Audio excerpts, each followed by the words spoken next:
Hi friends, ಎಲ್ಲರೂ ಹೇಗಿದ್ದೀರಾ? ಬನ್ನಿ, ನಾನಿವತ್ತು ಸ್ಮೂತಾಗಿ ಕೇಸರಿಬಾತ್ ಮಾಡೋದು ಹೇಗೆ ಅಂತ ತೋರಿಸ್ತಾ ಇದ್ದೀನಿ. ಅದಕ್ಕಿಂತ ಮುಂಚೆ ಯಾರೆಲ್ಲ ನಮ್ಮ ಚಾನಲು ಸಬ್ಸ್ಕ್ರೈಬ್ ಮಾಡ್ಕೊಂಡಿಲ್ಲ, ಪ್ಲೀಸ್ ಸಬ್ಸ್ಕ್ರೈಬ್ ಮಾಡ್ಕೊಳ್ಳಿ. ಪಕ್ಕದಲ್ಲಿರೋ ಬೆಲ್ ಐಕನ್ನ ಕ್ಲಿಕ್ ಮಾಡಿ. ಮಮತಾ ಮಂಜುನಾಥ್ ಯೂಟ್ಯೂಬ್ ಚಾನಲ್ಗೆ ವಿಡಿಯೋನ ಕೊನೆ ತನಕ ನೋಡಿ, ಎಲ್ಲಿ ಸ್ಕಿಪ್ ಮಾಡಬೇಡಿ ಫ್ರೆಂಡ್ಸ್. ಈಗ ಕೇಸರಿಬಾತ್ ಮಾಡೋಕ್ಕೆ ಏನೇನು ತೊಗೊಂಡಿದ್ದೀನಿ ನೋಡೋಣ ಬನ್ನಿ. ನೋಡಿ, ಒಣ ದ್ರಾಕ್ಷಿ ತೊಗೊಂಡಿದ್ದೀನಿ ಸ್ವಲ್ಪ, ಆಮೇಲೆ ಒಂದು 3 ಸ್ಪೂನ್ ತುಪ್ಪ ತೊಗೊಂಡಿದ್ದೀನಿ. ಇದು ಸಣ್ಣ ರವೆ, ಉಪ್ಪಿಟ್ಟು ಮಾಡ್ತಾರಲ್ಲ ಆ ರವೆ. ಇದರಲ್ಲಿ ಕೇಸರಿಬಾತು ಮಾಡ್ಬೋದು ಫ್ರೆಂಡ್ಸ್, ಆ ರವೆ ಮಂಗಳೂರು ರವೆ. ಆಮೇಲೆ ಗೋಡಂಬಿ ತೊಗೊಂಡಿದ್ದೀನಿ 1 ಬಟ್ಲು. ಗೋಡಂಬಿ ನಮ್ಮ ಮನೇಲಿ ಕೇಸರಿಬಾತಿಗೆ ಜಾಸ್ತಿ ಹಾಕಿದರೆ ತುಂಬ ಇಷ್ಟ. ಆಮೇಲೆ ಸ್ವಲ್ಪ ಎಣ್ಣೆ ತೊಗೊಂಡಿದ್ದೀನಿ, ಹಸಿ ಎಣ್ಣೆ, ಗೋಲ್ಡ್ ವಿನ್ನರ್ ಎಣ್ಣೆ. ಆಮೇಲೆ ಪೈನಾಪಲ್ ಎಸೆನ್ಸು ತೊಗೊಂಡಿದ್ದೀನಿ. ನೋಡಿ, ಇದು ಚೆನ್ನಾಗಿರುತ್ತೆ ಕೇಸರಿಬಾತಿಗೆ ಹಾಕೋದು ಎಸೆನ್ಸು. ಆಮೇಲೆ ಕಲರ್ ತೊಗೊಂಡಿದ್ದೀನಿ ಕೇಸರಿ. ಇಷ್ಟು ಆದರೆ ಸಾಕು ಫ್ರೆಂಡ್ಸ್. ಆಮೇಲೆ ಸಕ್ಕರೆ ತೊಗೊಂಡಿದ್ದೀನಿ, ಬನ್ನಿ ತೋರಿಸ್ತೀನಿ. ಸಕ್ಕರೆನ ನಾನು 2 ಬಟ್ಲು ರವೆಗೆ 3 ಬಟ್ಲು ಸಕ್ಕರೆ ಹಾಕ್ತಿದ್ದೀನಿ ಫ್ರೆಂಡ್ಸ್. ನೋಡಿ, ಇದು ರವೆಗೆ ಸ್ವಲ್ಪ ಜಾಸ್ತಿನೇ ಹಾಕಬೇಕು ಫ್ರೆಂಡ್ಸ್ ಸಕ್ಕರೆ, ಯಾಕಂದರೆ ನಾವು 2 ಬಟ್ಲಿಗೆ 3 ಬಟ್ಲು ಸಕ್ಕರೆ ಹಾಕಿದ್ರೇ ಸ್ವೀಟ್ ಆಗುತ್ತೆ, ಇಲ್ಲಾಂದರೆ ಕಮ್ಮಿ ಹಾಕಿದರೆ ಸ್ವೀಟ್ ಆಗಲ್ಲ ಅಷ್ಟೊಂದು. ನೋಡಿ, 3 ಬಟ್ಲು ಹಾಕಿದ್ದೀನಿ. ಈಗ ಗ್ಯಾಸ್ ಹಚ್ಚಿ ಬಾಣಲಿ ಇಡ್ತಾಯಿದ್ದೀನಿ ಫ್ರೆಂಡ್ಸ್. ನೋಡಿ, ಈಗ ಗ್ಯಾಸ್ ಹಚ್ಚಿ ಬಾಣಲಿ ಇಟ್ಟಿದ್ದೀನಿ. ಇದಕ್ಕೆ ನಾವು ತುಪ್ಪ ತೊಗೊಂಡಿದ್ದೀವಲ್ಲ, ತುಪ್ಪ ಹಾಕಬೇಕು ಫ್ರೆಂಡ್ಸ್. ತುಪ್ಪ ಇಲ್ಲ ಅಂದರೆ ಎಣ್ಣೆಯಲ್ಲೂ ಕರ್ಕೋಬೋದು. ಆಮೇಲೆ ದಾಲ್ಡ ಹಾಕ್ತಾರೆ, ದಾಲ್ಡದಲ್ಲಿ ಕರ್ಕೋಬೋದು. ದಾಲ್ಡ ಹಾಕಿದರೆ ಇನ್ನೂ ಚೆನ್ನಾಗಿರುತ್ತೆ ಫ್ರೆಂಡ್ಸ್ ಕೇಸರಿಬಾತು. ನಾನು ದಾಲ್ಡ ಹಾಕಿಲ್ಲ, ಬರೀ ತುಪ್ಪ ಎಣ್ಣೆ ಹಾಕ್ತಿದ್ದೀನಿ. ನೋಡಿ, ಈಗ ನೋಡಿ ಫ್ರೆಂಡ್ಸ್, ತುಪ್ಪದಲ್ಲಿ ಚೆನ್ನಾಗಿ ಫ್ರೈ ಮಾಡ್ಕೋಬೇಕು ಗೋಡಂಬಿನ. ಸ್ವಲ್ಪ ಫ್ರೈ ಆದಮೇಲೆ ದ್ರಾಕ್ಷಿ ಹಾಕ್ಬಿಟ್ಟು ಫ್ರೈ ಮಾಡಬೇಕು. ದ್ರಾಕ್ಷಿ ಬೇಗ ಹಾಕಿದರೆ ಅದು ಬೇಗ ಫ್ರೈ ಆಗುತ್ತೆ ಫ್ರೆಂಡ್ಸ್, ಹಂಗಾಗಿ ಆಮೇಲೆ ಹಾಕಬೇಕು ದ್ರಾಕ್ಷಿನ. ನೋಡಿ, ಈಗ ಹಾಕ್ತಾಯಿದ್ದೀನಿ. ಕೇಸರಿಬಾತಿಗೆ ಸ್ವಲ್ಪ ದ್ರಾಕ್ಷಿನ ಕಮ್ಮಿನೇ ಹಾಕಬೇಕು ಫ್ರೆಂಡ್ಸ್. ದ್ರಾಕ್ಷಿ ಜಾಸ್ತಿ ಹಾಕಿದ್ವಿ ಅಂದರೆ ಸ್ವಲ್ಪ ಹುಳಿ ಆಗಿಬಿಡುತ್ತೆ ಕೇಸರಿಬಾತು. ಹಂಗಾಗಿ ಗೋಡಂಬಿ ಜಾಸ್ತಿ ಹಾಕಿ ನಾನು ದ್ರಾಕ್ಷಿ ಕಮ್ಮಿ ಹಾಕಿದ್ದೀನಿ ಫ್ರೆಂಡ್ಸ್. ಈಗ ನೋಡಿ, ಫ್ರೈ ಆಗಿದೆ. ಈಗ ಅದೇ ಬಾಣಲಿಗೆ ರವೆ ಹಾಕಿ ಹುರ್ಕೋಬೇಕು. ನಾನೇನು 2 ಬಟ್ಲು ತೊಗೊಂಡಿದ್ದೀನಲ್ಲ, ಆ ರವೆ ಹಾಕ್ತಾಯಿದ್ದೀನಿ. ನೋಡಿ, ಚೆನ್ನಾಗಿ ಸ್ವಲ್ಪ ಫ್ರೈ ಮಾಡಬೇಕು ಫ್ರೆಂಡ್ಸ್. ನಾವೆಷ್ಟು ಚೆನ್ನಾಗಿ ಫ್ರೈ ಮಾಡ್ತೀವೋ ಅಷ್ಟು ಚೆನ್ನಾಗಿ ಕೇಸರಿಬಾತು ಚೆನ್ನಾಗಿ ಬರುತ್ತೆ ಫ್ರೆಂಡ್ಸ್.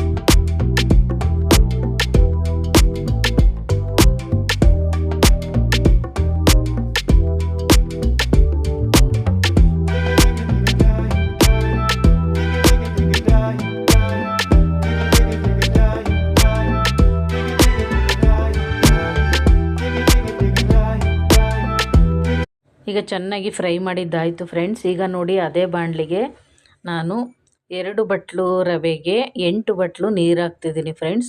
ಅಂದರೆ 1 ಬಟ್ಲು ರವೆಗೆ 4 ಬಟ್ಲು ನೀರು ಹಾಕಬೇಕು ಫ್ರೆಂಡ್ಸ್, ಹಂಗಾದರೆ ಚೆನ್ನಾಗಾಗೋದು. ನೋಡಿ, 8 ಬಟ್ಲು ನೀರು ಹಾಕ್ತಿದ್ದೀನಿ ಅದೇ ಬಟ್ಲಲ್ಲಿ. ಈಗ ನೀರು ಚೆನ್ನಾಗಿ ಕುದಿಬೇಕು ಫ್ರೆಂಡ್ಸ್. ಪ್ಲೇಟ್ ಮುಚ್ಚಿ ಬಿಟ್ಬಿಡೋಣ, ನೀರು ಚೆನ್ನಾಗಿ ಕುದಿಲಿ.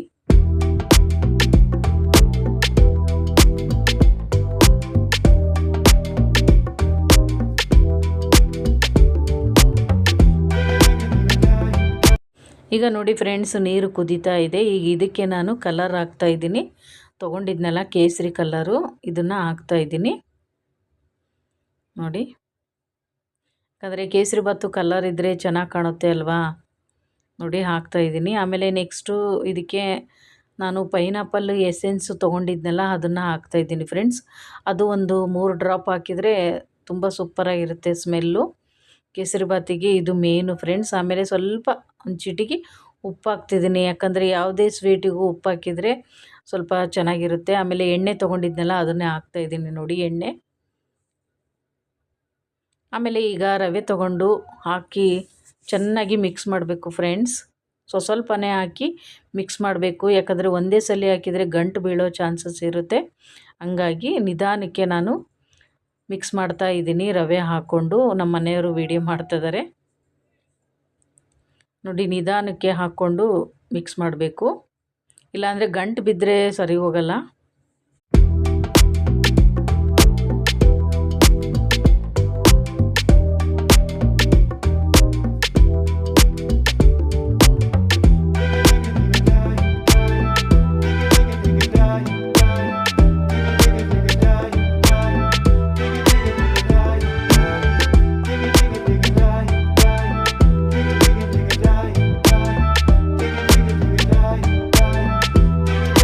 ನೋಡಿ ಇವಾಗ ಎಷ್ಟು ಚೆನ್ನಾಗಿ ಬೆಂದಿದೆ. ಇನ್ನು ಸ್ವಲ್ಪ ಅದು ಚೆನ್ನಾಗಿ ಮಿಕ್ಸ್ ಮಾಡಬೇಕು ಫ್ರೆಂಡ್ಸ್. ಅದು ಸಕ್ಕರೆ ಹಾಕಬೇಕಲ್ಲ.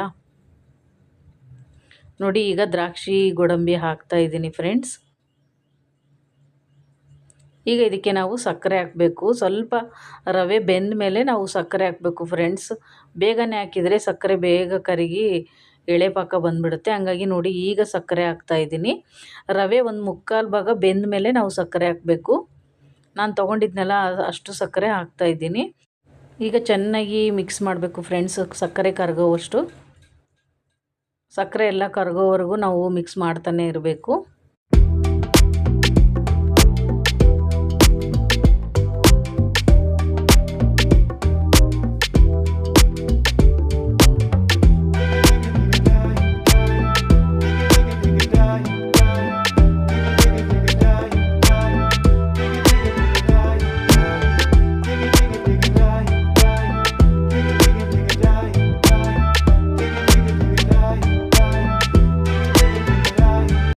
ಈಗ ನೋಡಿ ಸಕ್ಕರೆ ಎಲ್ಲ ಕರಗಿದೆ. ಪ್ಲೇಟ್ ಮುಚ್ಚಿ ಸ್ವಲ್ಪ ಹೊತ್ತು ಬಿಟ್ಟುಬಿಟ್ರೆ ಸೂಪರಾಗಿರುತ್ತೆ ಕೇಸರಿ ಬಾತು. ನೋಡಿ ಈಗ ಪ್ಲೇಟ್ ಮುಚ್ಚುತ್ತೀನಿ. ಗ್ಯಾಸ್ ಆಫ್ ಮಾಡಿಬಿಡಬೇಕು. ಗ್ಯಾಸ್ ಮೇಲೆ ಬಿಡಬೇಕು ಫ್ರೆಂಡ್ಸ್. ಇನ್ನೂ ಸ್ಮೂತಾಗಿ ಚೆನ್ನಾಗಿ ಬರುತ್ತೆ ರವೆ ಕೇಸರಿ ಬಾತು. ನೋಡಿ ಯಾವ ಥರ ಬಂದಿದೆ ಕೇಸರಿ ಬಾತು. ಪ್ಲೇಟ್ ಮುಚ್ಚಿದ್ದೆ ನಾಡು. ನೋಡಿ ಎಷ್ಟು ಗಟ್ಟಿಯಾಗಿದೆ ಕೇಸರಿ ಬಾತು. ಇವತ್ತಿನ ಈ ರೆಸಿಪಿ ಇಷ್ಟ ಆದರೆ ಪ್ಲೀಸ್ ಲೈಕ್ ಮಾಡಿ, ಶೇರ್ ಮಾಡಿ, ಕಮೆಂಟ್ ಮಾಡಿ ಫ್ರೆಂಡ್ಸ್. ಸಿಗೋಣ ಮುಂದಿನ ಲಾಗಲ್ಲಿ. ಈ ಲಾಗಲ್ಲಿ ಏನಾದರೂ ತಪ್ಪಿದರೆ ಕ್ಷಮಿಸಿ ಅಂತ ಕೇಳ್ಕೊಳ್ತೀನಿ. ನೀವು ಮನೆಯಲ್ಲಿ ಟ್ರೈ ಮಾಡಿ ನೋಡಿ, ಕಮೆಂಟ್ ಮಾಡಿ ಫ್ರೆಂಡ್ಸ್. ಮೃದುವಾದ ಕೇಸರಿ ಬಾತು ರೆಡಿ ಆಯಿತು ನೋಡಿ. Thank you.